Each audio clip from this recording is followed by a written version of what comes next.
What if the person who hurt you most was someone you would still run toward the moment you saw them coming home? Not walk. Run. Not after they had explained themselves. Not after they had proven they had changed. Not after they had made things right or paid back what they had taken or earned back the trust they had destroyed. The moment you saw them on the road, before a single word was spoken, before you even knew if they were coming back or just passing through, you ran. This is the story Jesus told about a father and two sons. It is the shortest story in this series. It takes less than a page to tell, and it contains more about the character of God than almost anything else in Scripture. Do not let its familiarity make you think you have heard it. Jesus told this story to a specific audience in a specific moment. The religious leaders of his day, the Pharisees and the teachers of the law, were watching him eat with tax collectors and sinners. People who by their standards were the wrong kind of people. People whose lives disqualified them from God's table. They were muttering, "This man welcomes sinners and eats with them." And Jesus told them three stories in a row. A lost sheep, a lost coin, and then this one. The third story is the longest. It is the one that lands differently from the others. Because the first two are about objects, things that were lost and found. The third story is about a person who chose to leave, and a father who had to decide what to do with that choice. There was a man who had two sons. The younger one came to his father and said something that in the culture of that time was breathtaking in its cruelty. He said, "Father, give me my share of the estate." In that world, in that culture, an inheritance was something you received when your father died. To ask for it while your father was still alive was not just rude. It was the equivalent of saying to your father, "I wish you were dead. I am not willing to wait for you. I want what is coming to me now. You are worth more to me as a source of money than as a father." The father divided his property between his sons. He did not argue. He did not refuse. He did not sit his son down and explain the gravity of what was being asked. The parable does not tell us what was in the father's heart in that moment. It simply tells us what he did. He gave him what he asked for. Not long after, the younger son gathered everything he had and set off for a distant country. The phrase distant country is doing more work in the original language than it appears to do in translation. It means far away. It means out of sight. It means a place where no one knows your family or your name or the standards you were raised with. A place where you can be whoever you decide to be without the weight of where you came from. He went as far as he could go from his father's house, and there he squandered his wealth in wild living. The money his father had worked his whole life to build. The inheritance that represented years of labor and sacrifice, and the careful building of something that was meant to outlast one generation. The son spent it. All of it. On things the parable does not name but that the original audience would have understood immediately. Wild living, everything the father's house had not permitted. And when he had spent everything, there was a severe famine in that whole country, and he began to be in need. He found work feeding pigs. He was so hungry he longed to fill his stomach with the pods he was feeding to the pigs. And no one gave him anything. Here is where the story turns. The son who had walked away from his father's house, who had cashed in his father's love for the freedom to do what he wanted, who had spent everything and found himself alone in a foreign country feeding pigs and starving, came to himself. That phrase matters. He came to himself, as if the person he had been before the money, and the distant country and the wild living was still there somewhere inside him, waiting. As if the journey away from his father's house had been a journey away from himself as much as from his father. And now, at the bottom of everything, in the mud and the hunger and the loneliness, he found himself again. And the first thought that came to him was not self-pity, it was memory. How many of my father's hired servants have food to spare? And here I am starving to death. He remembered his father's house. Not the wealth of it, not the comfort of it first, but the character of it. His father was the kind of man whose hired servants had food to spare. The kind of man who ran his household with generosity that extended even to the people he employed. And his own son was starving in a foreign country. He made a decision. He would go back. Not as a son. He had forfeited that. He would go back as a hired servant. He would say to his father, I am no longer worthy to be called your son. Make me like one of your hired servants." He rehearsed the speech. He practiced the words. He knew what he had done. He was not coming back demanding restoration. He was coming back asking for the lowest possible position in the household he had abandoned. Anything would be better than this. He got up and went to his father. But while he was still a long way off, his father saw him. Stop there.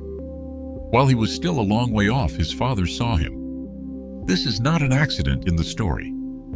A man who was not watching the road would not have seen his son while he was still a long way off. A man who had written his son off, who had moved on, who had buried his grief and built a wall around the place where his love for his son used to live, would not have been looking at the road. The father saw his son while he was still far away because the father had been watching the road. Every day since the son left, every morning when the light came up over the hills, every evening when the road went quiet, the father had been watching. Not with the cold eyes of a man waiting to say, "I told you so," with the eyes of a man who could not stop hoping, who had never stopped loving, who had stood at the edge of his field or at the gate of his house every day and looked down the road in the direction his son had gone. And one day, there was someone on the road, still far away, too far to be certain. Just a shape, a way of moving, something familiar in the distance. And the father knew. His heart was filled with compassion. He ran. He threw his arms around his son. He kissed him. The son began his speech, the one he had practiced in the pig fields. "Father, I have sinned against heaven and against you. I am no longer worthy to be called your son." He did not get to the part about being a hired servant. The father was already calling to his servants. "Bring the best robe and put it on him. Put a ring on his finger and sandals on his feet. Bring the fattened calf and kill it. Let us have a feast and celebrate." Each of those things is a statement. The best robe, not a robe. The best one. The ring was a signet ring, the mark of family membership and authority.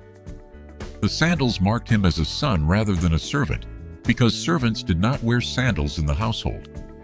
And the fattened calf was reserved for the most significant celebrations, kept and fed specifically for a moment of great rejoicing. The father was not restoring his son to a lesser version of what he had been. He was restoring him completely, fully, without qualification. "For this son of mine was dead and is alive again. He was lost and is found." And they began to celebrate. But the story is not finished. Because there is another son. The older son was in the field when his brother returned. He heard the music and dancing from a distance and asked a servant what was happening. "Your brother has come back and your father has killed the fattened calf because he has him back safe and sound." And the older son was angry. He refused to go in. His father came out and pleaded with him. And the older son answered in words that had clearly been waiting for a long time. "Look, all these years I have been slaving for you and never disobeyed your orders. Yet you never gave me even a young goat so I could celebrate with my friends. But when this son of yours who has squandered your property with prostitutes comes home, you kill the fattened calf for him." There is so much in those words. All these years I have been slaving for you, not serving, slaving. The older son had spent years in his father's house, but had never understood what he was living inside. He experienced it as labor when it was inheritance, as obligation when it was love. He had been in the father's house the whole time and had never once asked for a young goat to celebrate with his friends. Not because his father would have refused, but because it never occurred to him that he could. He was living like a servant in a house where he was a son. And this son of yours, not my brother, your son. He would not even claim the relationship, the distance the younger son had traveled geographically. The older son had traveled emotionally. He was standing at the door of the celebration and he was not inside it. The father answered him with words of extraordinary gentleness. "Son, you are always with me, and everything I have is yours." Always with me. Everything I have is yours. The older son had not lost anything when the younger son received his inheritance. The father's love was not a finite resource that diminished when it was extended. Everything the father had was still the older son's. It had always been his. The feast was not taking anything from him. It was adding something. But we had to celebrate and be glad because this brother of yours was dead and is alive again. He was lost and is found. He was lost and is found. The parable ends there. Without telling us what the older son decided, without resolving the tension at the door, without confirming whether he walked inside or stayed in the yard, Jesus left the ending open because he was telling the story to the Pharisees and the teachers of the law, who were standing outside the celebration muttering about who was being welcomed in. And he was inviting them to write the ending themselves. The question the parable ends with is the question it began with, turned inside out. Will you come in? So what does this story mean for us today? The first lesson is this: coming to yourself is the beginning of coming home. The son did not change his circumstances first and then decide to go home. He decided to go home first, and the circumstances changed because of that decision. The turning point was not the famine. Plenty of people experience famine and respond with bitterness rather than returning. The turning point was the moment he came to himself. The moment he remembered who he was and where he had come from and what his father's house was actually like. If you are reading this from a distant country, whatever your distant country looks like, the first step home is not a journey. It is a thought. It is the moment you stop agreeing with the story the distant country has been telling you about yourself, and remember another story, the one that started before you left. The second lesson is this: the father was watching the road. This is the heart of the parable. Not the son's repentance, though that matters. Not the feast, though that is beautiful. The heart of it is the father at the gate, watching the road every day from the gut till his son left. God is not sitting in heaven waiting to see if you will qualify for his attention. He is not reviewing your record to determine whether the case for your return is strong enough. He is watching the road. He has been watching the road since the day you left. And when he sees something that looks like it might be you, still far away, still not certain, still working out what to say, he does not wait for you to arrive. He runs. The third lesson is this: the robe and the ring and the sandals are not rewards. They are restoration. The son came back prepared to earn a lower position. He had a speech ready about not being worthy to be called a son, and the father did not argue with the theology of the speech. He interrupted it. With a robe, with a ring, with sandals, with a feast. The return of a lost child is not the occasion for careful assessment of what level of membership they have earned back. It is an occasion for celebration. For the best robe, for the ring, for the fattened calf. Whatever you think you have to do to earn your way back into God's house, you are preparing a speech for a father who has already called for the robe. You have not been demoted to hired servant. You were never hired. You were born. And you are still a child of the house regardless of how far you walked, or how long you stayed away, or what you spent the inheritance on. The robe is ready. The ring is ready. The table is set. And the fourth lesson, it's the one the older son could not hear. The older son had the father's house and never had the father's heart. He had proximity without intimacy, presence without joy. He was inside the house and outside the celebration. He worked hard and felt like a slave because he had never understood that the work was not the point. The relationship was the point. Everything the father had was already his. He just needed to ask for the goat. There are people who have been in the church their whole lives and have never once run to God, who have attended every service and fulfilled every obligation and kept every rule and still feel like servants in a house where they are sons and daughters, who are standing at the edge of the celebration confused about why other people seem to have something they do not. The father came out to find them too. That is what the parable says.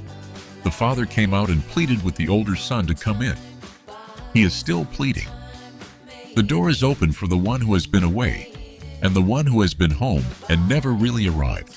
Both sons needed to find the father's heart. Only one of them ran toward it.